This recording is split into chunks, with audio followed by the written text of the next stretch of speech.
नमस्कार, स्वागत है आपका डीवी लाइव ब्रेकिंग में। मैं हूं समीर आत्मज मिश्रा और मेरे साथ हैं अमलेंदु उपाध्याय। हरियाणा और जम्मू कश्मीर विधानसभा चुनाव में राहुल गांधी की एंट्री जिस तरह से हुई है, राहुल गांधी जिस तरह से चुनाव प्रचार कर रहे हैं, भारतीय जनता पार्टी के लिए वो परेशानियों का सबब बनता चला जा रहा है।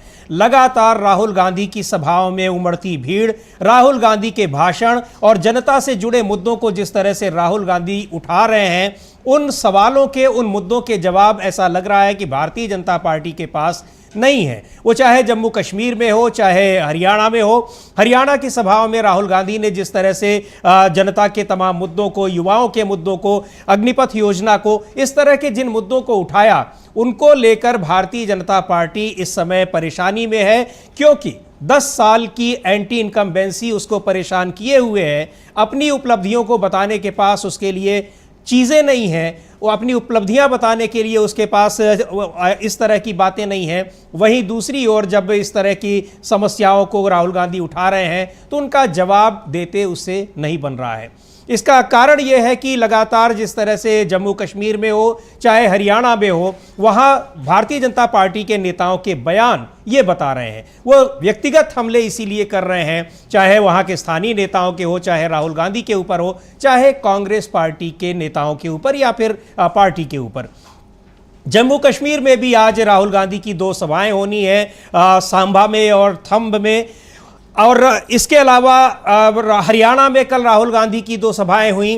राहुल गांधी की विधानसभा चुनाव में वहां पर जो ग्राउंड में रिपोर्ट्स मिल रही हैं, वहां के लोगों में, खासकर बुजुर्गों, युवाओं, महिलाओं में जिस तरह से राहुल गांधी के प्रति एक विश्वास दिखाई पड़ रहा है, वो भारतीय जनता पार्टी के लिए परेशानी का सबब बनता जा रहा है। राहुल गांधी ने तमाम मुद्दों पर प्रधानमंत्री नरेंद्र मोदी को घेरा है। इसके अलावा जो किसान कानूनों पर मंडी से, हिमाचल प्रदेश की मंडी से भारतीय जनता पार्टी की सांसद कंगना रनावत ने जो बयान दिया, बयान बाद में उन्होंने वापस लिया। भारतीय जनता पार्टी ने अपने कुछ बयान से अलग भी किया, लेकिन राहुल गांधी ने साफ तौर पर कहा है कि यह बयान सोची समझी रणनीति का हिस्सा है और प्रधानमंत्री नरेंद्र मोदी को उस पर जवाब देना चाहिए कि क्या पार्टी के भीतर, सरकार के भीतर इस तरह की चर्चाएं चल रही हैं, इस तरह की योजनाएं बन रही हैं। क्या जिन किसान कानूनों को इतने संघर्ष के बाद वापस लेने पर विवश होना पड़ा सरकार को, क्या उन्हें फिर से लागू करने की कोशिश हो रही है,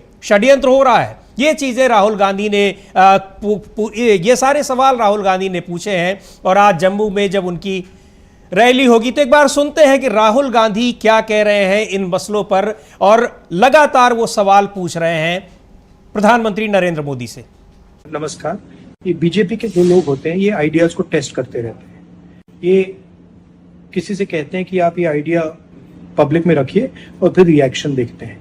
यही हुआ है। उनके एक सांसद ने किसान कानून, जो काले कानून थे, उनको रिवाइव करने की बात की है। मोदी जी, आप क्लैरिफाई कीजिए, आप इसके खिलाफ हैं या आप फिर से बदमाशी कर रहे हैं? क्या वो किसान के कानून रिवाइव करेंगे या नहीं?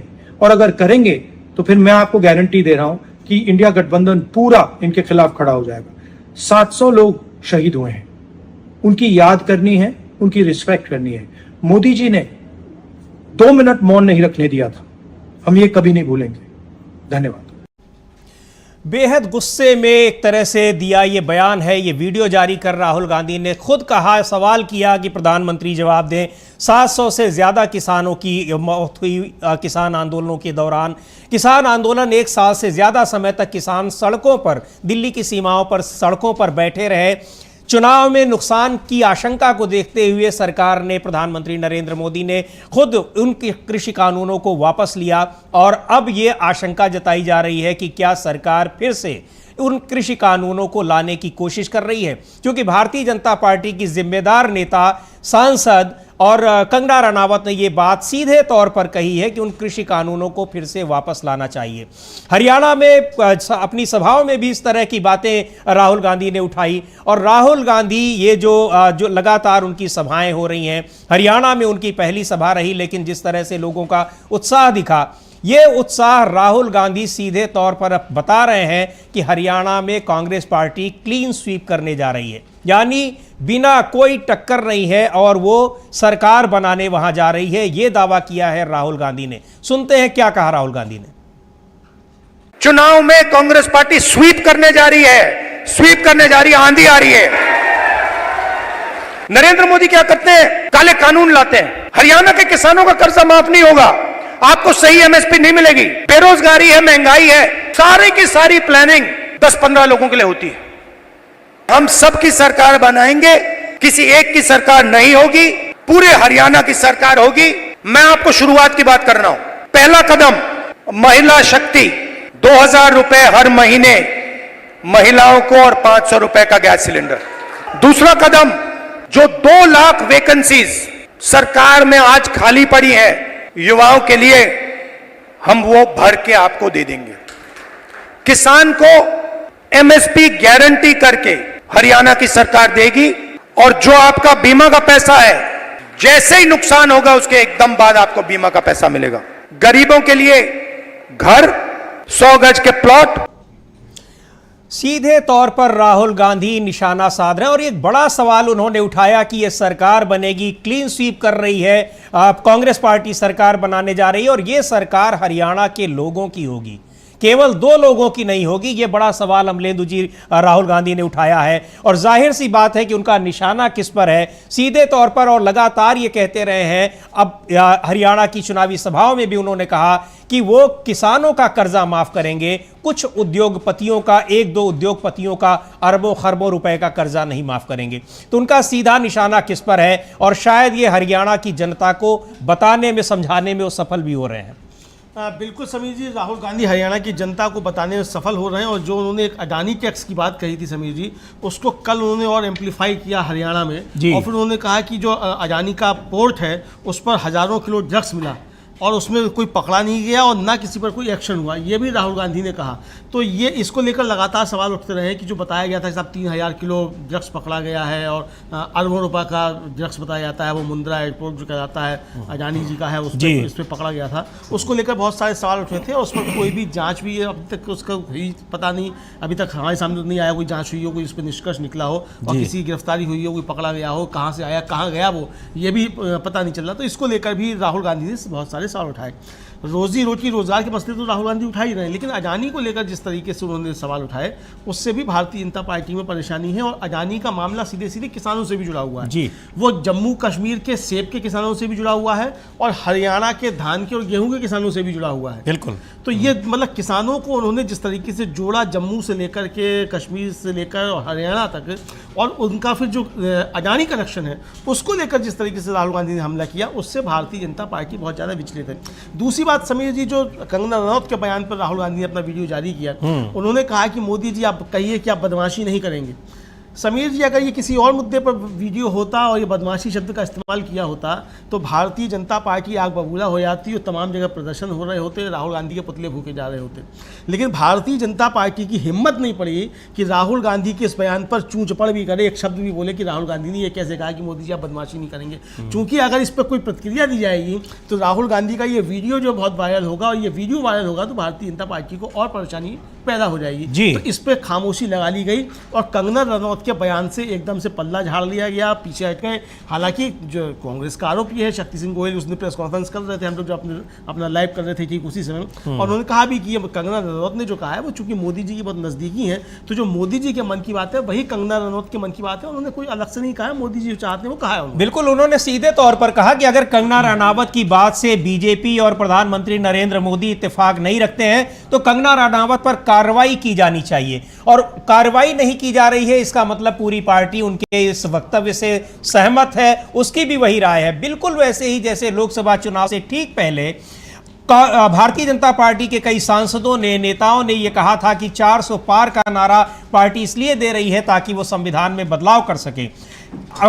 आशंका जताई गई कि ये आरक्षण को खत्म करने का षड्यंत्र है। तो संविधान बचाने और आरक्षण को खत्म करने का एक जो नैरेटिव चला, भारतीय जनता पार्टी को उसका नुकसान उठाना पड़ा। और ये बात ये भी थी कि जिन नेताओं ने बयान दिए थे उनके खिलाफ कोई कार्रवाई नहीं की गई। इसी से इस बात की पुष्टि हुई कि इसका मतलब भारतीय जनता पार्टी 400 पार का नारा इसीलिए दे रही है, ऐसा वो चाहती है। क्योंकि अगर ऐसा नहीं चाहती तो अपने इन नेताओं के खिलाफ वो कोई कार्रवाई करती, क्योंकि जिम्मेदार नेताओं ने, सांसदों ने इस तरह के बयान दिए थे। अब उसी तरह कृषि कानूनों पर जिस तरह से मंडी से सांसद कंगना रनौत ने एक बयान दिया है कि किसान कानूनों को लाना चाहिए, फिर से लाना चाहिए। पहले भी आशंकाएं इस तरह की जताई जाती रहीं कि किसान कानूनों को सरकार फिर लाने की कोशिश करेगी। मोदी सरकार अपने थर्ड टर्म की बात बहुत पहले से जो हो रही थी, थर्ड टर्म में वो भले ही अल्पमत में है, लेकिन किसान कानूनों को लेकर आशंकाएं जताई जा रही थी कि ऐसा कर सकती है। अब उन आशंकाओं को और बल मिला है जब कंगना रनौत ने, एक एमपी ने इस तरह की बात कही है। और जाहिर तौर पर अगर उनके खिलाफ कोई कार्रवाई नहीं हो रही है तो निश्चित तौर पर यह आशंका और प्रबल होती जाएगी कि इसके पीछे पार्टी और सरकार की भी मंशा है, खास तौर पर प्रधानमंत्री नरेंद्र मोदी की। लेकिन यह मुद्दा अब हरियाणा में एक चुनावी मुद्दा बन गया है। किसान पहले से ही वहां नाराज हैं। शंभू बॉर्डर पर पंजाब के किसान डटे हुए हैं, जिनको हरियाणा सरकार, हरियाणा में भारतीय जनता पार्टी की जो सरकार थी वो उनको दिल्ली की ओर नहीं आने दे रही है। किसानों का आरोप है कि कृषि कानून वापस लेते समय जो वादा किया गया था कि एमएसपी पर कानूनी गारंटी दी जाएगी, उसको सरकार ने नहीं निभाया है। अब ऐसे उन स्थितियों में ये और भी सरकार के लिए एक मुसीबत बनने जा रही है, जब ये आशंका जताई जा रही है कि सरकार कृषि कानूनों को दोबारा वापस ला सकती है, उनको फिर से कानून बना सकती है। निश्चित तौर पर यह एक बड़ा मुद्दा है और अगर कंगना रनौत पर किसी तरह की कानूनी कार्रवाई नहीं हो रही है तो ये आशंका बिल्कुल मजबूत मानी जाएगी कि भारतीय जनता पार्टी की सोच इस तरह की है, ऐसा विपक्ष का कहना है। और राहुल गांधी जब इस मुद्दे पर अब लगातार सीधे तौर पर प्रधानमंत्री नरेंद्र मोदी से सवाल पूछ रहे हैं कि आखिर उनका क्या जवाब है इस पर, अब तक उनका जवाब नहीं आया और लगता भी नहीं कि चुनाव तक या चुनाव के बाद भी कोई जवाब इस तरह का आएगा, क्योंकि इस तरह के सवालों पर अक्सर चुप बैठे रहते हैं प्रधानमंत्री। लेकिन कंगना रनौत के इस बयान पर भारतीय जनता पार्टी की जो सहयोगी पार्टियां हैं, एनडीए के घटक दल हैं, उन्होंने भी आपत्ति जताई है। और अब ये एक बड़ा मुद्दा ये हरियाणा में भी और जम्मू कश्मीर में भी बनता जा रहा है। चुनाव के दौरान, चुनाव के बीच हरियाणा में 5 अक्टूबर को मतदान है और जम्मू कश्मीर में 2 चरणों के मतदान हो चुके हैं। तीसरे चरण का मतदान वहां 1 अक्टूबर को होगा। और इस बीच जो जम्मू कश्मीर में दूसरे चरण के मतदान के दौरान श्रीनगर में बहुत कम वोटिंग हुई। पहले चरण में 61% से ज़्यादा मतदान हुए थे। दूसरे चरण में मतदान वैसे तो पूरा सभी 6 जिलों में कम हुए तुलनात्मक रूप से अगर पहले चरण को देखा जाए, लेकिन उसमें भी श्रीनगर में बहुत कम मतदान हुआ है, केवल 30% के करीब मतदान हुआ है। इसको लेकर नेशनल कॉन्फ्रेंस के नेता उमर अब्दुल्ला ने सीधे केंद्र सरकार पर निशाना साधा है कि केंद्र सरकार जब पहले चरण में 61% से ज़्यादा वोटिंग हुई तो उसने ये कहा कि आर्टिकल 370 के कुछ प्रावधानों को जो ख़त्म किया केंद्र सरकार ने, ये उसकी प्रतिक्रिया में, यानी लोग उसको पसंद कर रहे हैं। और अब श्रीनगर में इतना कम मतदान इसलिए हुआ कि इसी की प्रतिक्रिया में वहाँ के लोग ये बताना चाह रहे थे। तो ये एक बड़ा एक केंद्र सरकार पर एक बड़ा हमला है जो ये बताने की कोशिश कर रही है कि जम्मू कश्मीर में स्थितियाँ जो हैं उसका श्रेय केंद्र सरकार को जाता है, जबकि वहाँ स्थितियाँ ये हैं कि वहाँ के लोग एक 10 साल के बाद उन्हें मौका मिल रहा है विधानसभा में अपने प्रतिनिधि चुनने का, इसलिए वो बढ़ चढ़कर हिस्सा ले रहे हैं, न कि इसलिए कि वो केंद्र सरकार के प्रति आभार जताने के लिए ले रहे हैं। अब ये बात तो तय होगी जब परिणाम आएंगे, रिजल्ट आएंगे 8 अक्टूबर को। लेकिन ये आरोप अगर लग रहे हैं तो उसकी प्रतिक्रिया में श्रीनगर में कम मतदान हुआ, ऐसा नेशनल कॉन्फ्रेंस के नेता उमर अब्दुल्ला का कहना है। अमलेंदु जी, इस चीज़ को लेकर वहाँ पहले भी चर्चा हो रही है लगातार कि भारतीय जनता पार्टी वहाँ शांति बहाली और 370 के बाद की स्थितियाँ आई हैं, लेकिन ग्राउंड पर ये चीज़ें नहीं दिखाई पड़ रही हैं। और क्या अब जब उमर अब्दुल्ला ये बात कह रहे हैं कि उसी की प्रतिक्रिया में श्रीनगर के लोगों ने वोट दिया, तो ये अपने आप में बड़ा गंभीर मुद्दा है कि केंद्र सरकार वहाँ के लोगों का जो ये बढ़ चढ़कर मतदान में हिस्सा ले रहे हैं उसे 370 के खात्मे से जोड़ रही है। और समझिए, देखिए 370 के खात्मे से जोड़ रही है, बता रही है कि साहब ये केंद्र सरकार की जीत है और ये सब उसकी वजह से हुआ है। इसी पर सवाल उठाया उमर अब्दुल्ला ने कि अगर ज़्यादा मतदान हुआ तो आप इसको जोड़ रहे हैं कि साहब ये आपकी उपलब्धि है, जबकि ये जनता की उपलब्धि है, चूंकि वो डेमोक्रेसी के साथ है, भारत के संविधान के साथ है। आपकी इच्छा ये थी कि कश्मीर की जनता भारत के संविधान के साथ ना रहे। फिर उन्होंने कम मतदान पर सवाल उठाया कि भाई अगर ज़्यादा मतदान 370 की वजह से हुआ, हटाने की वजह से, तो एक कम मतदान जो हुआ ये फिर ना हटाने की वजह से हुआ जी। और वाजिब प्रश्न है। उमर अब्दुल्ला ने कहा, समीर जी, कि ईमानदारी से कहूं तो मैं अधिक मतदान की उम्मीद कर रहा था, क्योंकि कोई बहिष्कार का आह्वान नहीं था जी। मतदाताओं को कोई धमकी या भय नहीं था। मुझे लगता है कि इसके लिए केंद्र भी जिम्मेदार है। उन्होंने उच्च मतदान प्रतिशत को सामान्य स्थिति के संकेत के रूप में ऐसे पेश करने की कोशिश की मानो लोगों ने अनुच्छेद 370 के रद्द करने को स्वीकार कर लिया हो। और समीर जी, ये बात सही है कि प्रथम चरण का जो मतदान हुआ था, प्रथम चरण का मतदान काफ़ी अच्छा हुआ और द्वितीय चरण के मतदान में काफ़ी ज़्यादा गिरावट आई। ये साफ तौर पर इशारा करता है कि जिस तरीके से भारतीय जनता पार्टी ने प्रचारित करने की कोशिश की, साहब कश्मीर की आवाम ने भी जो 370 हटाए जाने को एक्सेप्ट कर लिया है जी। उसकी प्रतिक्रिया में फिर लोग घरों से नहीं निकले कि अच्छा, अगर ये बता रहे हो हम तो भारत के संविधान के साथ खड़े होने की बात कर रहे हैं, बिल्कुल, और आप इसको दूसरी तरीके से पेश कर रहे हैं, तो उन्होंने फिर इसको लेकर अपनी यानी वो बढ़ा मतदान आर्टिकल 370 के खात्मे के लिए वो जन समर्थन नहीं है, बल्कि जन समर्थन या उसका जो अगर समर्थन मिलना है नहीं मिलना है वो परिणाम के बाद तय होगा कि कितना लोगों ने पसंद किया या नहीं पसंद किया। लेकिन अब जिस तरह से आक्रामक तरीके से राहुल गांधी की रैलियां लगातार हो रही हैं, जम्मू कश्मीर में भी भारतीय जनता पार्टी बैकफुट पर दिखाई दे रही है। कश्मीर संभाग में उसने कई तमाम सीटों पर प्रत्याशी ही नहीं खड़े किए हैं, लेकिन जम्मू में भी उसको एक मजबूत, बहुत ही कड़े मुकाबले का सामना करना पड़ रहा है कांग्रेस और नेशनल कॉन्फ्रेंस के गठबंधन के साथ। जम्मू में आज 2 सभाएं हैं, इससे पहले भी राहुल गांधी की जम्मू और कश्मीर दोनों जगह पर कई सभाएं हो चुकी हैं।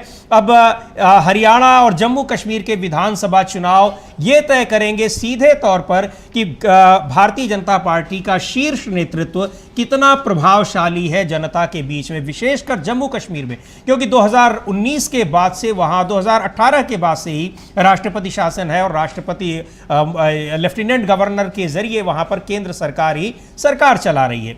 और निश्चित तौर पर जो वहां पर ज्यादा मतदान हुआ पहले चरण में, या थोड़ा कम ही हुआ लेकिन दूसरे चरण में भी अच्छा खासा मतदान हुआ, वो ये दिखा रहा है कि लोगों में कितना इंतजार था अपनी सरकार चुनने का। और इस जो केंद्र सरकार ये दावा कर रही है कि 370 के खात्मे के बाद वहां स्थितियां बहुत दुरुस्त हुई हैं, बेहतर हुई हैं, उसके लिए एक जनमत संग्रह का काम करेगा चुनाव का परिणाम। ये चुनाव के परिणाम के बाद आएगा, लेकिन इसे ज़्यादा मतदान परसेंटेज से जोड़कर नहीं देखा जाना चाहिए। यही बात नेशनल कॉन्फ्रेंस के नेता उमर अब्दुल्ला ने कही है।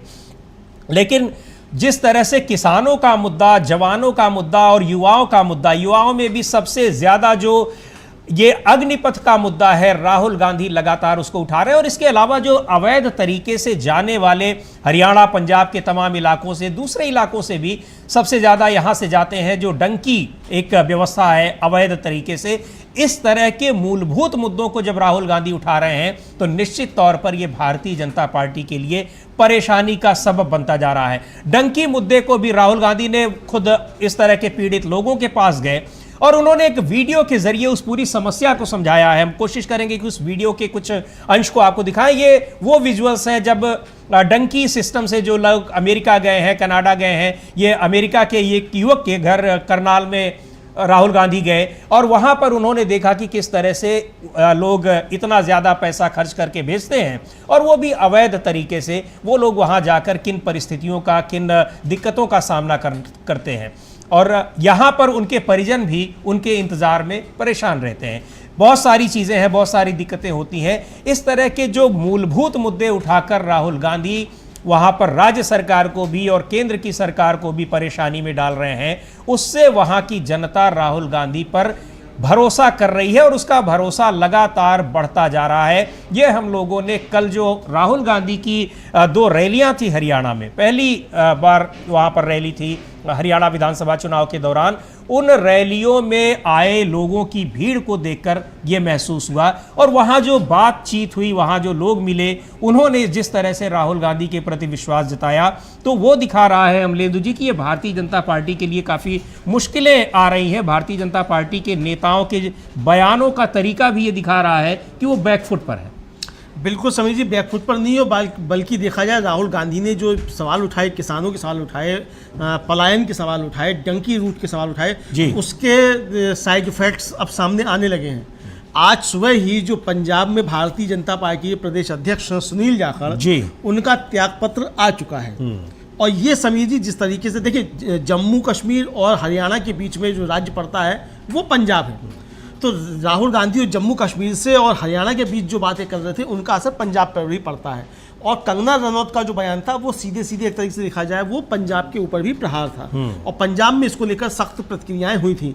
समझा ये जा रहा है कि जो सुनील जाखड़ का जो इस्तीफा हुआ है वो इसी सारी राजनीति के तहत जो है हुआ है, और भारतीय जनता पार्टी को पंजाब में और हरियाणा में भी काफ़ी ज़्यादा दिक्कतों का सामना करना पड़ रहा है। किसान ज़बरदस्त तरीके से भारतीय जनता पार्टी से नाराज़ है। सुनील जाखड़ इस बात को समझ गए, चूँकि वो बलराम जाखड़ साहब के बेटे हैं, स्वर्गीय बलराम, कांग्रेस से ही भारतीय जनता पार्टी में गए, कई बार विधायक रहे, सांसद भी रहे, कांग्रेस के भी वो पंजाब के प्रदेश अध्यक्ष रहे, तो वो अच्छे तरीके से जानते हैं कि इसके क्या दुष्परिणाम भारतीय जनता पार्टी को भुगतने पड़ेंगे आने वाले समय में। तो इसीलिए उनका इस्तीफा हो चुका है, ये बड़ी खबर है। तो यानी राहुल गांधी ने जो सवाल उठाए थे, जो राहुल गांधी ने विधानसभा चुनाव में उतरते ही जो है उनकी एंट्री हुई थी और जो धमाके किए थे, उन धमाकों के परिणाम अब सामने आने लगे हैं। और जो हम कह रहे हैं कि जम्मू कश्मीर से लेकर हरियाणा तक मच गया हंगामा, तो जम्मू कश्मीर से लेकर और हरियाणा तक वाकई हंगामा मचा हुआ है। हरियाणा में हंगामा मचा हुआ है डंकी रूट को लेकर, किसानों की समस्याओं को लेकर। पंजाब में हंगामा है सुनील जाखड़ के त्यागपत्र को लेकर, त्यागपत्र क्यों दे दिया। और जम्मू कश्मीर में हंगामा मचा हुआ है, जो अब उमर अब्दुल्ला सवाल उठा रहे हैं कम मतदान को लेकर, इसको लेकर भी ज़्यादा सवाल उठ रहे हैं। जी बिल्कुल, और निश्चित तौर पर जो एक समाज के समुदायों, अलग अलग समुदायों की जो समस्याएं हैं उनको लेकर जिस तरह से राहुल गांधी निशाना साध रहे हैं और दूर करने का आश्वासन दे रहे हैं। राहुल गांधी अपनी सभाओं में भी कह रहे हैं कि ऐसा नहीं कि हम यूं ही कह दे रहे हैं कि इसको हम दूर करेंगे, चाहे वो रोजगारी की समस्या हो, चाहे दूसरी समस्याएं हो, उसके लिए पूरा रोड मैप तैयार है। तो ये चीज़ें अब तैयार हैं, कैसे करेंगे? निश्चित तौर पर अगर लोगों का भरोसा वहाँ दिखाई पड़ रहा है, लोगों की भीड़ राहुल गांधी के साथ दिख रही है, तो इसका मतलब ये है कि वहाँ पर लोगों का भरोसा राहुल गांधी के प्रति बढ़ता जा रहा है।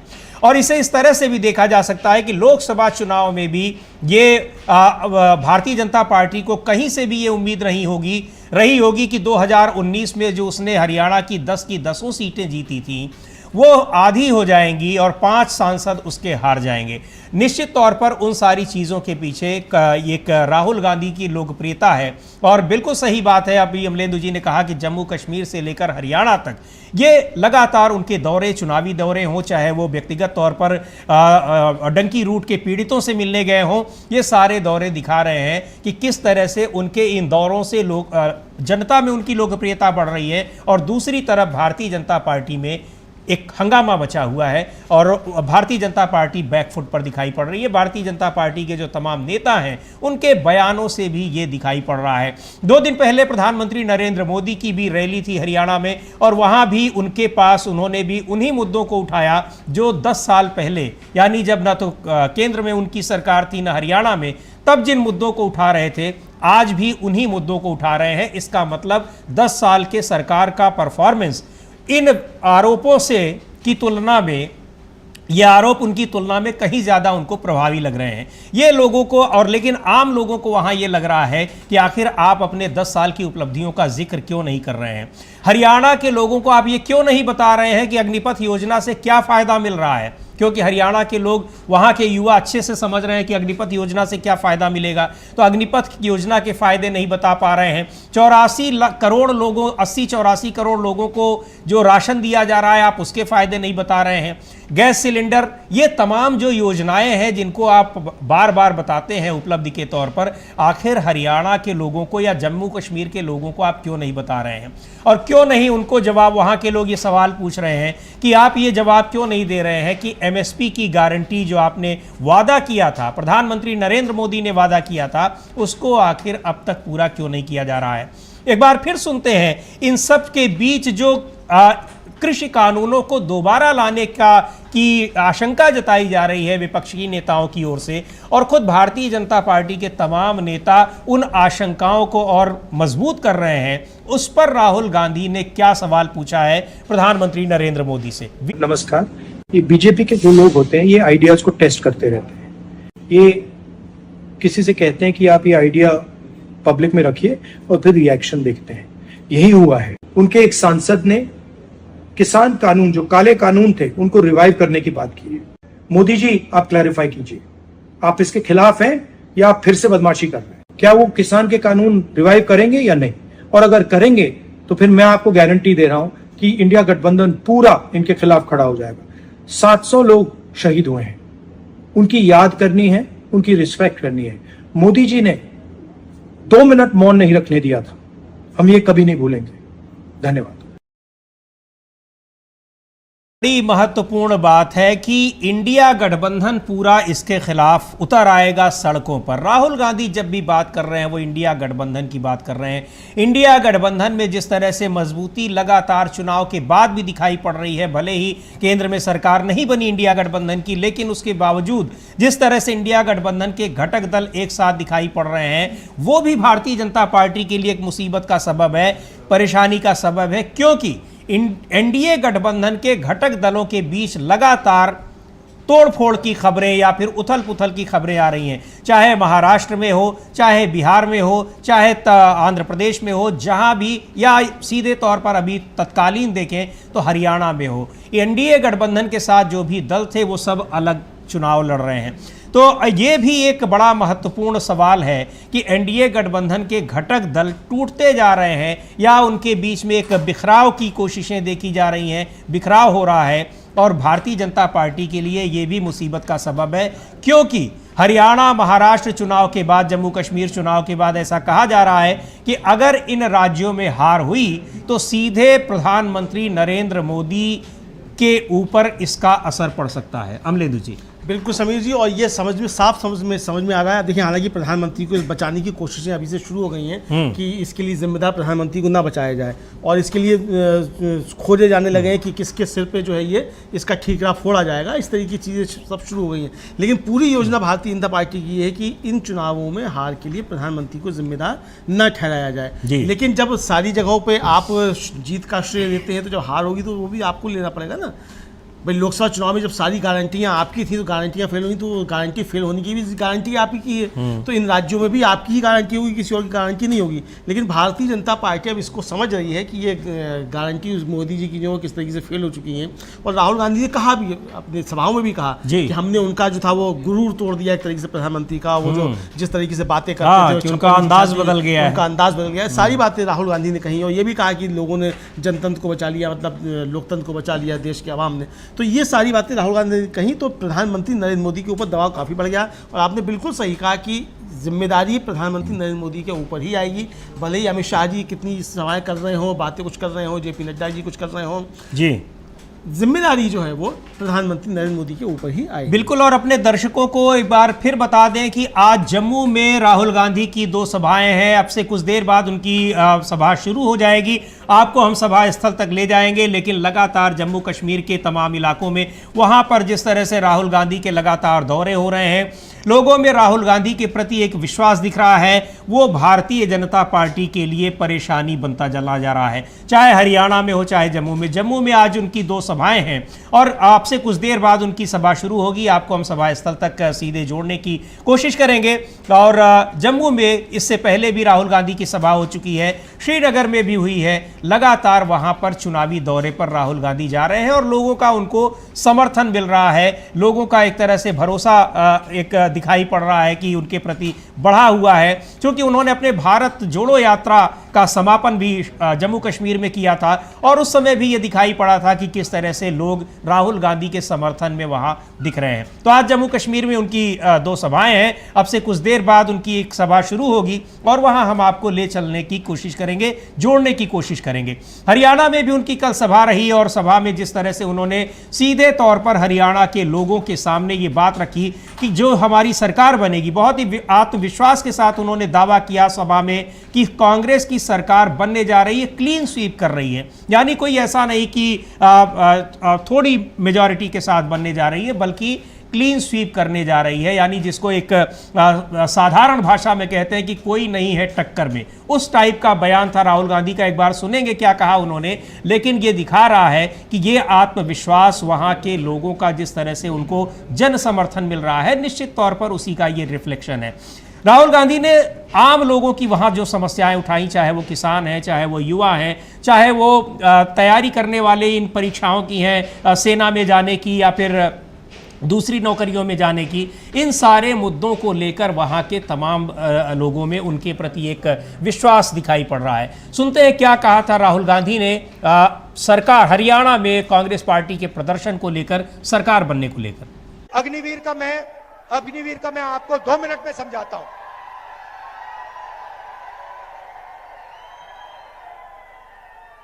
देखिए ना, फिर से मैं देव की बात करता हूं, वो बच्चा जो रो रहा था। चुनाव में कांग्रेस पार्टी स्वीप करने जा रही है, स्वीप करने जा रही है, आंधी आ रही है। नरेंद्र मोदी क्या करते हैं? काले कानून लाते हैं। हरियाणा के किसानों का कर्जा माफ नहीं होगा, आपको सही एमएसपी नहीं मिलेगी, बेरोजगारी है, महंगाई है, सारी की सारी प्लानिंग 10-15 लोगों के लिए होती है। हम सबकी सरकार बनाएंगे, किसी एक की सरकार नहीं होगी, पूरे हरियाणा की सरकार होगी। मैं आपको शुरुआत की बात कर रहा हूं। पहला कदम, महिला शक्ति, 2000 रुपए हर महीने महिलाओं को और 500 रुपए का गैस सिलेंडर। दूसरा कदम, जो 2 लाख वैकेंसीज सरकार में आज खाली पड़ी है युवाओं के लिए, हम वो भर के आपको दे देंगे। किसान को एमएसपी गारंटी करके हरियाणा की सरकार देगी, और जो आपका बीमा का पैसा है, जैसे ही नुकसान होगा उसके एकदम बाद आपको बीमा का पैसा मिलेगा। गरीबों के लिए घर, 100 गज के प्लॉट और 3.5 लाख रुपए 2 बेडरूम के घर के लिए, और 300 यूनिट फ्री में बिजली। हरियाणा एक साथ लड़ेगा, सबकी सरकार बनेगी, खुशी से बनेगी। चुनाव में कांग्रेस पार्टी स्वीप करने जा रही है, स्वीप करने जा रही है, आंधी आ रही है। कांग्रेस पार्टी स्वीप करने जा रही है, आंधी आ रही है, और बड़ी बात उन्होंने कही कि हरियाणा में हरियाणा के लोगों की सरकार बन रही है, यानी कि कोई थोपा हुआ मुख्यमंत्री नहीं होगा, हरियाणा की सरकार होगी और किसी 1-2 लोगों की सरकार नहीं होगी। निश्चित तौर पर यह निशाना उन्होंने सीधे प्रधानमंत्री नरेंद्र मोदी के ऊपर साधा है। अमलेंदु जी।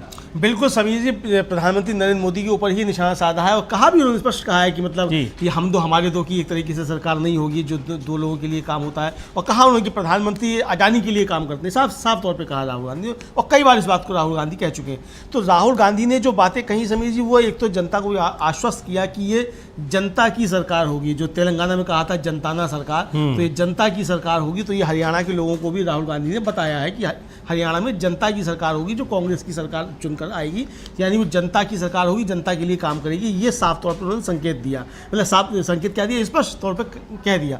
और ये उन्होंने बता दिया कि भारतीय जनता पार्टी की सरकार जो है वो कुछ खास पूंजीपतियों के लिए काम करती है, जनता के लिए काम नहीं करती है। तो ये उन्होंने एक हमला बोल दिया। समीर जी, राहुल गांधी जो थे वो जम्मू कश्मीर में जब थे अभी पिछले दौरे पर, तो वहाँ वो युवा स्टार्टअप से मिले थे। उसका एक वीडियो अभी थोड़ी देर पहले उन्होंने जारी किया है, और वो वीडियो जारी करते हुए लिखा है कि जम्मू कश्मीर के एक युवा स्टार्टअप मालिक की आंखों में निराशा भारत के अधिकांश उद्यमियों और छोटे व्यवसाय मालिकों के संघर्ष को दर्शाती है। मोदी जी के एकाधिकार मॉडल ने नौकरियां छीन ली हैं, एमएसएमई को तबाह कर दिया है और लोगों को अवसरों से वंचित कर दिया है। खराब जीएसटी और नोटबंदी जैसी अक्षम नीतियों के माध्यम से छोटे और मध्यम उद्योगों पर व्यवस्थित हमले ने भारत को एक उत्पादक अर्थव्यवस्था से उपभोक्ता अर्थव्यवस्था में बदल दिया है। इस दम पर हम ना तो चीन के साथ प्रतिस्पर्धा कर सकते हैं और ना ही सभी भारतीयों के लिए समृद्धि सुनिश्चित कर सकते हैं। भारत इससे बेहतर का हकदार है। हमें जीएसटी को सरल बनाना चाहिए और व्यापक अवसर और रोजगार सृजन को बढ़ावा देने के लिए छोटे व्यवसायों के लिए बैंकिंग प्रणाली को खोलना चाहिए। ये राहुल गांधी का कहना है। यही बात उन्होंने वहाँ युवाओं के साथ की थी, जो युवा स्टार्टअप्स के मालिक जो थे वहाँ मौजूद थे, उनसे उन्होंने बात की थी। जीएसटी को लेकर राहुल गांधी ने जम्मू कश्मीर से भी अपनी सभाओं में हमला बोला था। कल भी उन्होंने हरियाणा में जीएसटी की बात की। जीएसटी को लेकर भी एक बड़े सवाल हैं और उसको राहुल गांधी लगातार उठा रहे हैं। और जाहिर सी बात है समीर जी की जीएसटी का सबसे बड़ा हमला जो है वो छोटे मझोले उद्योगों पे ही हुआ है। तमाम उद्योग बंद हो गए। और रोजगार सृजन की जहाँ तक बात है समीर जी, देखिए रोजगार सृजन इन्हीं छोटे और मझोले उद्योगों से होता है।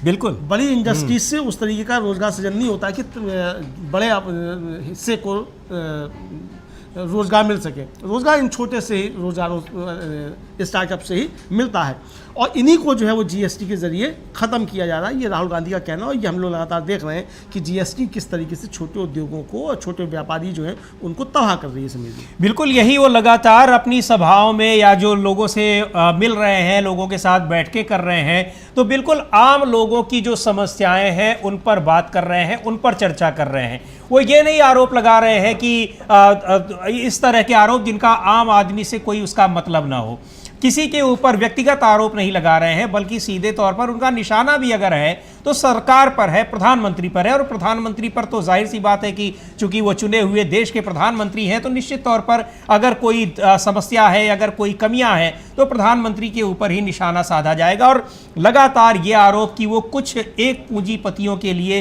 काम कर रहे हैं, ये आरोप राहुल गांधी आज से नहीं पिछले कई साल से लगा रहे हैं।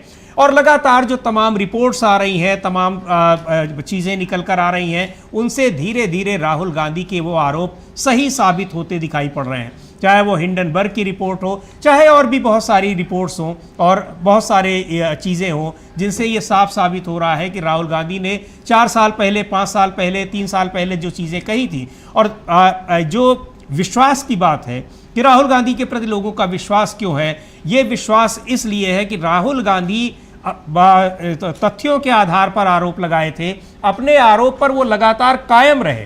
चाहे 2019 में उनको हार का सामना करना पड़ा, दूसरे चुनाव में भी हार का सामना करना पड़ा, लेकिन बाद में जब जनता ने समझा तो धीरे धीरे उनको, उनकी पार्टी को जीत हासिल होने लगी। और अब ऐसा लगता है कि लोगों ने को विश्वास इसीलिए बढ़ा है कि एक तो राहुल गांधी ने जो आरोप लगाए वो कोई आधारहीन आरोप नहीं थे, तथ्यों पर आधारित थे, उसके अलावा अपने आरोपों पर कायम रहे और फिर धीरे धीरे लोगों को भी पता लगने लगा, जिससे दूसरी रिपोर्ट्स वगैरह के आधार पर ये आरोप सही साबित होने लगे। तो ये सारी चीज़ें हैं जो राहुल गांधी को के प्रति लोगों के विश्वास को बढ़ा रही हैं और वो दिख रहा है इन चुनावी राज्यों में, चाहे जम्मू कश्मीर हो और चाहे वो हरियाणा हो। और विश्वास का एक और भी कारण ये है कि जिन मुद्दों को उठा रहे हैं आम लोगों से जुड़े मुद्दे हैं, चाहे वो किसानों के मुद्दे हों, चाहे वो युवाओं के मुद्दे हों, चाहे वो महिलाओं के मुद्दे हों, चाहे पूर्व सैनिकों के मुद्दे हों। लगातार कांग्रेस पार्टी ने अपने घोषणा पत्र में ही लोकसभा चुनाव में साफ कह दिया था कि उनकी सरकार आने पर अग्निपथ योजना को खत्म कर दिया जाएगा, समाप्त कर दिया जाएगा और सेना में जो बहाली की पुरानी स्थिति थी, पुराना तरीका था, उसी को बहाल किया जाएगा।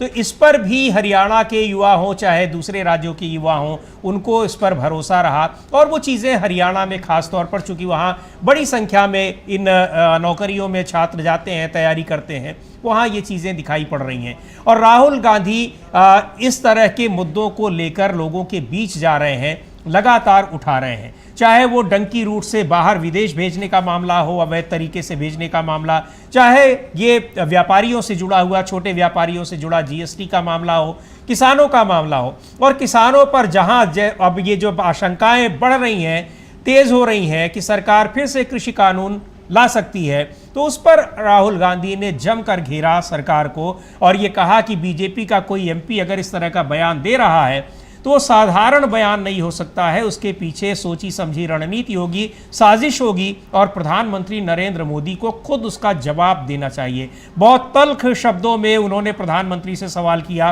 एक वीडियो जारी कर। एक बार फिर सुनते हैं राहुल गांधी ने क्या कहा है और किसान कानूनों को फिर से लाने की जो षड्यंत्र की आशंका है उस पर किस तरह से उन्होंने प्रधानमंत्री नरेंद्र मोदी से जवाब मांगा है। नमस्कार। ये बीजेपी के जो लोग होते हैं ये आइडियाज को टेस्ट करते रहते हैं। ये किसी से कहते हैं कि आप ये आइडिया पब्लिक में रखिए और फिर रिएक्शन देखते हैं। यही हुआ है। उनके एक सांसद ने किसान कानून, जो काले कानून थे, उनको रिवाइव करने की बात की है। मोदी जी, आप क्लैरिफाई कीजिए, आप इसके खिलाफ हैं या आप फिर से बदमाशी कर रहे हैं? क्या वो किसान के कानून रिवाइव करेंगे या नहीं? और अगर करेंगे तो फिर मैं आपको गारंटी दे रहा हूं कि इंडिया गठबंधन पूरा इनके खिलाफ खड़ा हो जाएगा। 700 लोग शहीद हुए हैं, उनकी याद करनी है, उनकी रिस्पेक्ट करनी है। मोदी जी ने 2 मिनट मौन नहीं रखने दिया था, हम ये कभी नहीं भूलेंगे। धन्यवाद। यही है। तो ये जवाब मांगा है राहुल गांधी ने कृषि कानूनों की वापसी को लेकर, जो एक आशंका है कि सरकार फिर से उनको लाना चाह रही है, लाने की कोशिशें हो रही हैं। और बीजेपी की एमपी कंगना रनौत ने जिस तरह से अपने बयान से उन आशंकाओं को पुष्ट किया है, उस पर राहुल गांधी ने ये जवाब मांगा है। और किसान कानूनों का मुद्दा हरियाणा में खास तौर पर, जम्मू कश्मीर में भी लेकिन हरियाणा में खास तौर पर एक बड़ा मुद्दा है। चूंकि जब किसान आंदोलन यहाँ चल रहा था, दिल्ली के आसपास जो दिल्ली से जुड़े हुए तमाम राज्य हैं, उनकी सीमाओं पर जो किसान आकर बैठे हुए थे, 1 साल तक उन्होंने धरना दिया था, प्रदर्शन किया था। उसके बाद सरकार को मजबूर होकर उन 3 कृषि कानूनों को वापस लेना पड़ा था। उनमें हरियाणा पंजाब के किसान सबसे ज़्यादा दिखाई पड़ रहे थे, इसलिए कि वो दिल्ली के पास भी थे। यद्यपि वहाँ थे पूरे देश भर के किसान, लेकिन सबसे ज़्यादा उनकी उपस्थिति यहाँ दिखाई पड़ रही थी। ऐसे में अब जब हरियाणा में विधानसभा चुनाव होने को है, 5 अक्टूबर को वहाँ मतदान होना है, 90 सदस्यीय हरियाणा विधानसभा में एक ही चरण में वहाँ चुनाव हैं। 5 अक्टूबर को मतदान होंगे और 8 अक्टूबर को परिणाम आएंगे। तो इन स्थितियों में किसानों की नाराज़गी पहले से ही भारतीय जनता पार्टी फेस कर रही थी। अब ये मुद्दा और भी ज़्यादा भारतीय जनता पार्टी के लिए मुश्किलों भरा होता जा रहा है। अमलेंदु जी। जी बिल्कुल समीर जी, भारतीय जनता पार्टी के लिए रास्ता काफ़ी ज़्यादा मुश्किलों भरा होता जा रहा है। और हरियाणा और जम्मू कश्मीर में तो हो ही रहा है मुश्किलों भरा जी। बाकी पूरे देश में भी मुश्किलों भरा होता जा रहा है। और जहाँ जहाँ भी चुनाव है, वहाँ भारतीय जनता पार्टी के लिए मुश्किल होती जा रही है। अब प्रधानमंत्री का कल महाराष्ट्र का दौरा रद्द करना पड़ा भारतीय जनता पार्टी को। और एक वीडियो वायरल हो रहा था समीर जी कि नासिक में थे वहाँ अमित शाह जी, और वो फ्लाईओवर से उतरते हैं तो 20 सड़क से ना उतार के उनको साइड से उतारा जाता है, क्योंकि 20 सड़क से अगर निकल जाएंगे तो विकास की पोल खुल जाएगी जी, तो गाड़ियां जो गड्ढे में ना चली जाएं। तो ये वीडियो काफ़ी वायरल हो रहा है। अब हम उसे दिखा नहीं सकते क्योंकि वो किसी दूसरे चैनल का वीडियो है, उसको दिखा नहीं सकते, लेकिन वो काफ़ी ज़्यादा वायरल हो रहा है। तो विकास की गाड़ी भी जो है समीर जी किस तरीके से गड्ढों में फंस रही है। हमने देखा किस तरीके से वो पुणे का आया कि वो टैंकर जो है वो पूरा अंदर समा गया धरती में। तो इसी तरीके से भारतीय जनता पार्टी की गाड़ी जो है वो इसी तरीके से कहीं फंस रही है और कहीं गड्ढों में जा रही है। ये चीज़ें राहुल गांधी भारतीय जनता पार्टी के लिए और खासतौर से प्रधानमंत्री नरेंद्र मोदी के लिए लगातार मुसीबतें बढ़ाते चले जा रहे हैं। और उन मुसीबतों में बढ़ाने में राहुल गांधी क्या बढ़ाते चले आ रहे हैं, मतलब भारतीय जनता पार्टी इस तरीके की चीज़ें करती है, उसके लोग इस तरह की बातें करते हैं तो वो मुसीबतें भारतीय जनता पार्टी के लिए बढ़ती चली जाती हैं। कोशिश की जाती है राहुल गांधी को घेरने की, घिर जाती है उल्टी भारतीय जनता पार्टी जी। अब कंगना रनौत के बयान को लेकर जिस तरीके से भारतीय जनता पार्टी ने 1-2 पहले उनसे पल्ला झाड़ा, लेकिन राहुल गांधी ने जो वीडियो जारी किया और उसमें जिन शब्दों का इस्तेमाल प्रधानमंत्री के लिए किया कि भाई आप इस बदमाशी तो नहीं करेंगे, आप बताइए, स्पष्टीकरण दीजिए। तो प्रधानमंत्री ये स्पष्टीकरण देने की स्थिति में ही नहीं है कि वो ये करेंगे कि नहीं करेंगे। तो ये भारतीय जनता पार्टी के सामने दिक्कतें बढ़ती जा रही हैं और पूरे चुनाव में भारतीय जनता पार्टी के लिए दिक्कतें काफ़ी ज़्यादा बढ़ रही हैं। हरियाणा में भी मुद्दे अब खुलकर आ चुके हैं। राहुल गांधी ने मुद्दों की बात की है और राहुल गांधी लगातार, कल भी उन्होंने कहा कि हम मुद्दों की बात करते हैं, वो इधर उधर की बात करते हैं। जम्मू कश्मीर में भी उन्होंने कहा था कि फालतू की बातें करते हैं, एक तरीके से कहा था प्रधानमंत्री जी। तो ये राहुल गांधी जो मुद्दों की बात कर रहे हैं, भारतीय जनता पार्टी के पास मुद्दों की बात करने के लिए कोई समय नहीं है या उसकी रणनीति के मुद्दों पे बात नहीं करनी है। तो दोनों की अपनी रणनीति। बड़ा सवाल तो ये भी है कि किन मुद्दों की बात करें। अब उनसे लोग पूछ रहे हैं कि 10 साल में आपकी सरकार की उपलब्धियां क्या हैं, जो लोकसभा चुनाव में पूछ रहे थे। लोकसभा चुनाव में भी उपलब्धियां नहीं थी और सरकार 303 से बीजेपी 240 सीटों पर समेट गई। अब यही सवाल उनसे हरियाणा में भी पूछा जा रहा है, जम्मू कश्मीर में भी, क्योंकि वहां भी एक तरह से भारतीय जनता पार्टी का ही शासन है, लेफ्टिनेंट गवर्नर के जरिए वहां पर शासन हो रहा है। तो इन राज्यों में आपको अपनी उपलब्धियां बतानी है, अब विपक्ष को घेरना नहीं है। अगर आप आज भी 10 साल के बाद आप आज भी विपक्ष को ही, कांग्रेस पार्टी को ही आप घेर रहे हैं, उस पर निशाना साध रहे हैं, 50 साल पुरानी बातों को आप अपनी जनसभाओं में, चुनावी जनसभाओं में अगर कह रहे हैं, 10 साल की उपलब्धियों की बजाय आप 50 साल, 60 साल, 70 साल पुरानी बातों का जिक्र आप कर रहे हैं, तो निश्चित तौर पर जनता उसको कितना सुनेगी। 10 साल से लगातार वही सुन रही है। ये चीज़ें अब वहाँ की जनसभाओं में भी दिखाई पड़ रहा है। और प्रधानमंत्री की जो रैलियां हुई हैं, जाहिर सी बात है कि जो कहते हैं कि बहुत भीड़ आती है, उस तरह की भीड़ जब वहाँ नहीं दिख रही है और इसीलिए शायद प्रधानमंत्री की ज़्यादा रैलियां अब वहाँ पर हो भी नहीं रही हैं। और इस बीच अगर जम्मू में आज राहुल गांधी की 2 रैलियां होनी हैं, लेकिन अभी उनका वहां पर बहुत तेज़ बारिश हो रही है जो सभा स्थल है, तो शायद वो डिले होगी या फिर कब होगी, लेकिन अभी बहुत तेज़ बारिश है। हालांकि कल हरियाणा में भी जहां पर उनकी रैली थी वहां भी काफ़ी तेज़ बारिश हुई, लेकिन उस बारिश के बावजूद वहां लोग उनको सुनने के लिए आए हुए थे और राहुल गांधी ने वहां भाषण दिया, सरकार पर हमला बोला।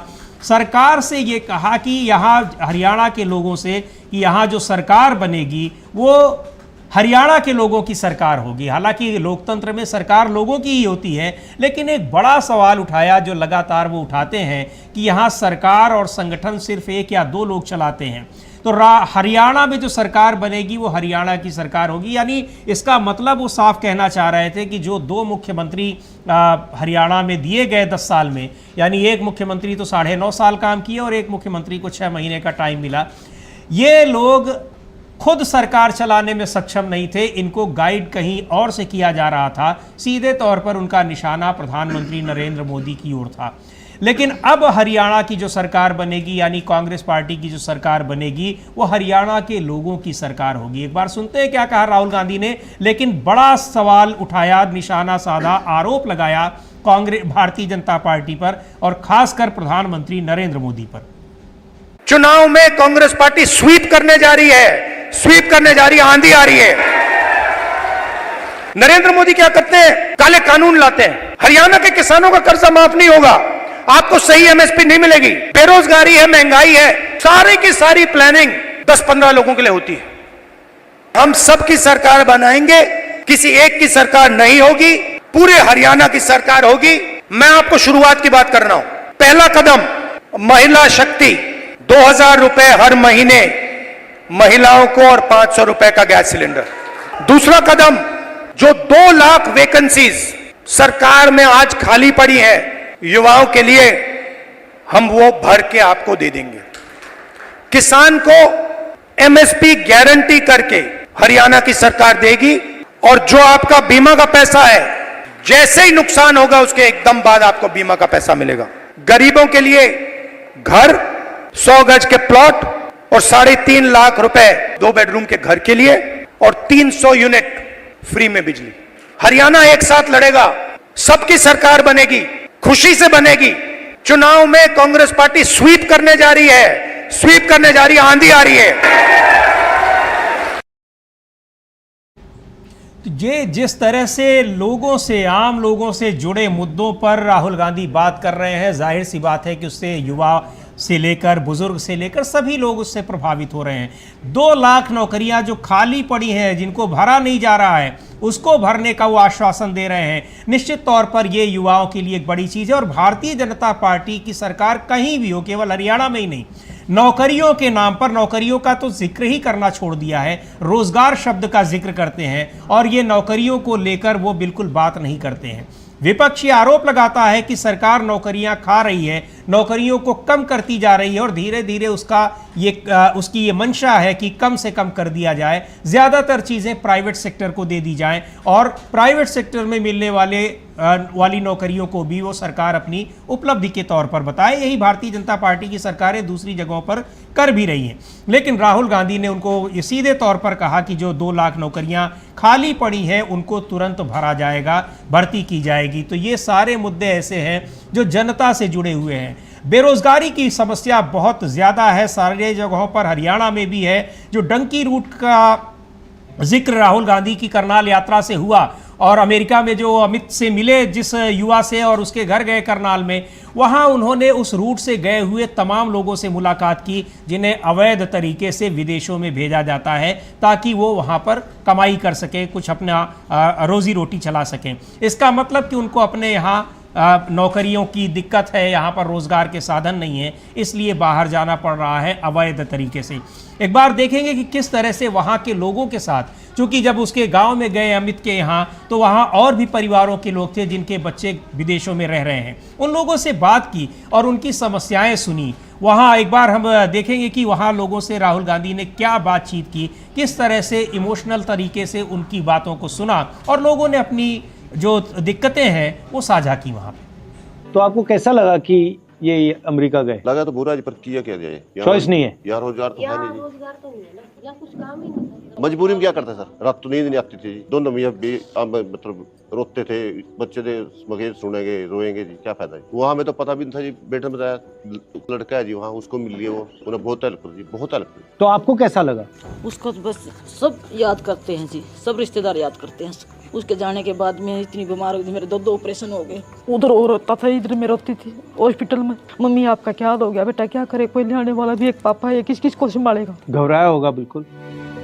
उन्होंने मुझे कहा कि आप हमारे परिवार से जाके मिलो, तो मैंने कहा ठीक है मैं आके मिलता हूँ। सर आप तो भगवान आ गया है। उन्होंने कहा उनसे मैंने कहा है कि जो मैंने वहाँ देखा मैं आपको बताऊं, तो वहाँ पे मतलब ठीक है। सर हमें यहाँ तो गांव का सरपंच भी कोई पूछने जाता है, और आप तो कहाँ से कहाँ मिलने के लिए आया जी। कोई एमएलए महाराज हमारे पास कभी आया जी, कोई दुख में सुख में, कोई और नहीं आया जी। ये भी बताओ जी, ये प्राइवेट नौकरी करते हैं, 10,000 देता है सैलरी, कोई 12,000 देता है, उसमें बताओ 3 बच्चा की फीस भी है, पढ़ा क्या खर्चा नहीं है जी। सब कुछ प्राइवेट हो रहा है। हाँ जी। सब प्राइवेट, अस्पताल प्राइवेट हो रहा है। हाँ जी। कॉलेज यूनिवर्सिटी प्राइवेट हो रही है। हाँ। जॉब प्राइवेट हो रही है। सब ऐसे प्राइवेट बोलते हैं जी, अगर जी ये कार्ड बनवाते हैं अभी फ्री में लिहाज होगा, किसी का जो किसी का नहीं बता, पूछते भी कौन जी।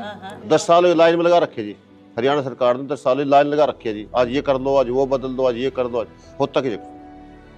नमस्कार, कैसे हो? मैंने कहा था मम्मी के पास जाऊंगा, आ गया। कैसे हो? इसके जो अब खुश लग रहा है।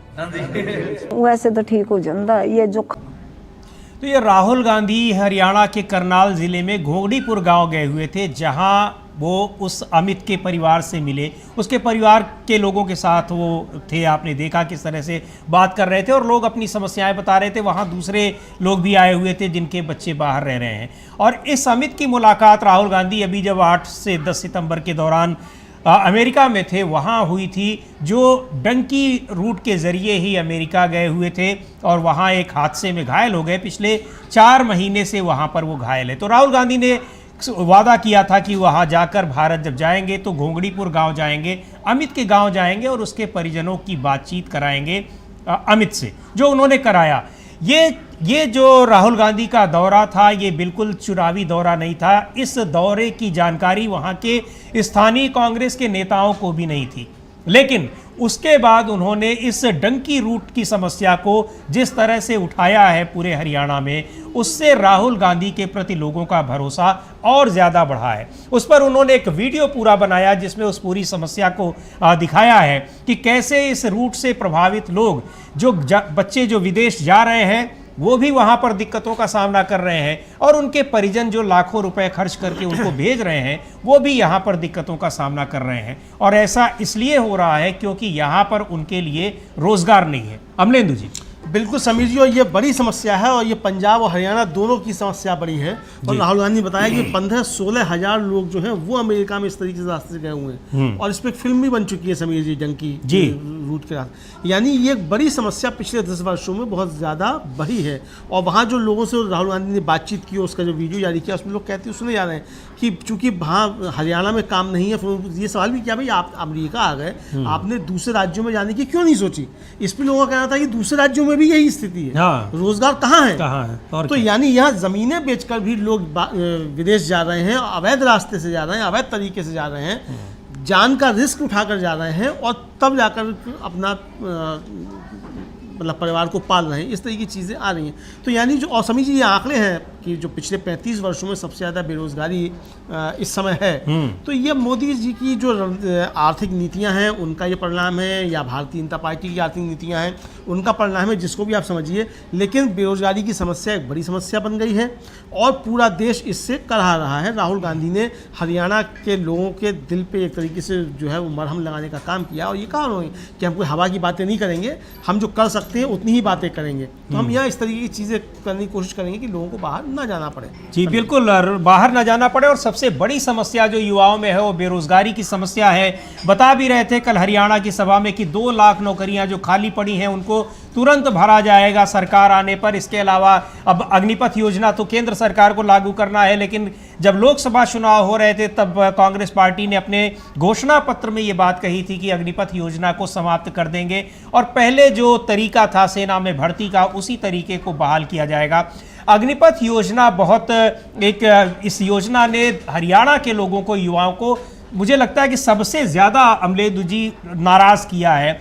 किसान तो नाराज़ हैं ही, किसानों से भी ज़्यादा इस योजना ने नाराज़ किया है, क्योंकि इसमें जिस तैयारी में सेना की नौकरियों में जो जाने वाले युवा होते हैं वो भी ज़्यादातर किसान परिवारों के ही होते हैं। तो ये जी बिल्कुल समीर जी, हम लोग जब गए थे हरियाणा तो गांव में गए थे, वहाँ जो पुलिस हाँ। सैनिक आ गए थे और वो काफ़ी ज़्यादा नाराज थे। उसके बाद जो युवा आए थे वो सब तैयारी कर रहे थे और क्या कह रहे थे कि ये तो कॉन्ट्रैक्ट लेबर है, मतलब सेना में आप जो है हाँ। वो कॉन्ट्रैक्ट लेबर की भर्ती कर रहे हैं अग्निवीर संविदा पर। जी। संविदा पर। हाँ। तो अग्निपथ योजना में जो अग्निवीर सैनिक बन रहे हैं उसको लेकर काफ़ी ज़्यादा सॉरी माफ़ कीजिएगा, नाराज़गी हरियाणा में है। चूँकि हरियाणा समीर जी प्रदेश ही जवानों, किसानों और पहलवानों का प्रदेश कहा जाता है। बिल्कुल। तो वह तीनों परेशान हैं, तो और जवान तो सबसे ज़्यादा परेशान हैं।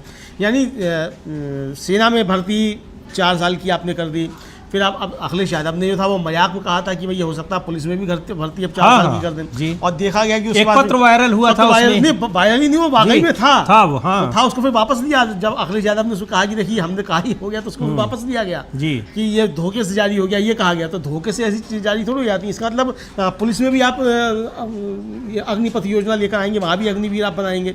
तो ये चीज़ें अब चल रही हैं और हो सकता है समीर जी कि अगर ये सरकार ज़्यादा चल गई तो इस तरह की चीज़ें हमको तमाम जगह देखने को मिले कि बिल्कुल, जो अग्निवीर जो है तमाम जगहों पर देखने को मिले। और इस तरह से वो ऐसे भी तमाम जगहों पर शिक्षा विभाग में और तमाम विभागों में ये संविदा पर भर्तियां तो हो ही रही हैं, लेकिन पुलिस में, सेना में इसकी उम्मीद लोगों ने नहीं की थी, लेकिन सेना में ये प्रयोग किया गया और लगातार भारतीय जनता पार्टी को उसका नुकसान उठाना पड़ रहा है। लेकिन बावजूद इसके ये अभी उस पर फिलहाल किसी तरह से पुनर्विचार नहीं कर रही है सरकार। हालांकि ये कहा जा रहा है कि लगातार उसके जो घटक दल हैं वो भी अग्निपथ योजना पर पुनर्विचार करने की अपील कर रहे हैं, दबाव डाल रहे हैं। अब इस दबाव में सरकार कितना आती है कितना नहीं, ये देखने वाली बात है। लेकिन इस योजना को लेकर युवाओं में, पूरे देश के युवाओं में बेहद नाराजगी है।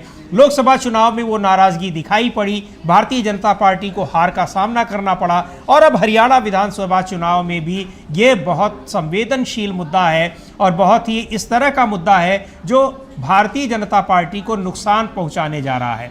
इसके अलावा जो रोजगार की बात है, नौकरियों की बात है, उस पर भी भारतीय जनता पार्टी को लगातार राहुल गांधी घेर रहे हैं। आज राहुल गांधी की जम्मू में 2 सभाएं हैं, लेकिन बारिश बहुत तेज़ वहां पर हो रही है और ऐसा लग रहा है कि वो सभाएं हालांकि अब तक शुरू होने वाली थी, लेकिन 12 बजे के आसपास, लेकिन अब उसमें देरी होगी क्योंकि बारिश बहुत तेज़ हो रही है और उसकी वजह से उसमें कुछ डिले हो रहा है। तो ये सारी चीज़ें हैं, जो तमाम चीज़ें राहुल गांधी के आक्रामक जो चुनाव प्रचार है, आक्रामक अंदाज है, और चुनाव प्रचार ही नहीं बल्कि ये जो आम लोगों से मिलने जुलने का उनका तरीका है, ये केवल चुनाव के दौरान ही नहीं देखा जा रहा है बल्कि उन जगहों पर भी वो जा रहे हैं, लोगों से मिल रहे हैं जहां चुनाव नहीं है, और लोकसभा चुनाव के बाद भी जा रहे हैं। तो ये भी ऐसा नहीं है कि जहां चुनाव हो रहे हैं वहीं राहुल गांधी इस तरह से जा रहे हैं कि उसका उनको चुनाव में फ़ायदा हो। जहां चुनाव नहीं है वहां भी जा रहे हैं, चाहे वो रायबरेली में गए, चाहे दिल्ली में, यहाँ तमाम लोगों से उन्होंने मुलाकात की, कैब ड्राइवर से मुलाकात की या फिर लोको पायलट से मुलाकात की। ये सारी चीज़ें हैं जो ये अलग अलग प्रोफेशन के लोगों में, युवाओं में राहुल गांधी के प्रति एक विश्वास को बढ़ा रही हैं। तो आज जब जम्मू में जब उनकी सभा होगी, उस सभा को आप डीबी लाइव पर लाइव देखेंगे। आप ग्राउंड रिपोर्ट्स जो चुनाव से संबंधित हैं, जम्मू कश्मीर से हो चाहे वो हरियाणा से हो, लगातार आप उनको देख रहे हैं। तो बने रहिए डीबी लाइव के साथ ताज़ा तरीन खबरों के लिए, विश्लेषण के लिए। अब मुझे और अमलेंदु उपाध्याय को दीजिए अनुमति। नमस्कार।